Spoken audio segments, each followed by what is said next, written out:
Le verdict est tombé dans l'affaire du journaliste El-Kadi Ihsan, poursuivi pour financement international dans le but de porter atteinte à la sécurité de l'État. Il a été condamné à 3 ans de prison ferme. Le tribunal d'Alger a condamné dimanche 2 avril le directeur de la société Interface Média, qui édite Radio M et Maghreb Émerge, El-Kadi Ihsan, à 5 ans de prison dont 3 ans ferme. Le procureur avait demandé 5 ans de prison ferme.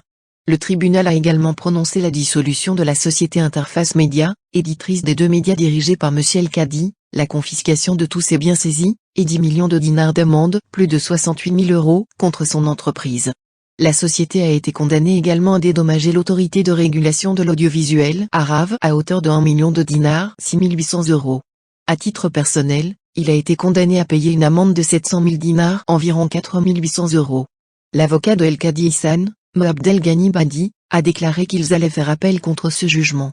Emprisonné depuis le 29 décembre 2022, M. El-Kadi était accusé de financement étranger de son entreprise, au titre de l'article 95 bis du Code pénal.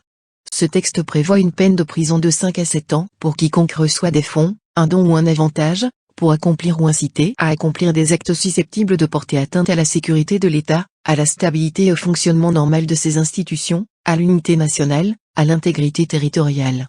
M. El-Kadi est soupçonné d'avoir reçu des sommes d'argent et des privilèges de la part de personnes et d'organisations dans le pays et à l'étranger afin de se livrer à des activités susceptibles de porter atteinte à la sûreté de l'État et à sa stabilité, avait alors annoncé la Cour d'Alger.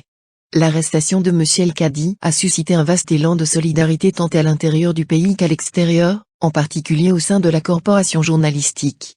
Dans ce cadre, une pétition lancée par l'organisation RSF pour obtenir sa libération a recueilli plus de 13 000 signatures.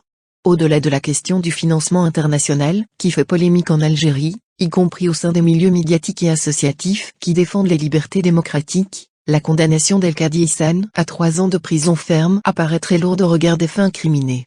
Cette condamnation qui s'inscrit dans un contexte politique marqué par le verrouillage de l'espace médiatique risque de discréditer un peu plus le discours officiel en faveur de la liberté de la presse.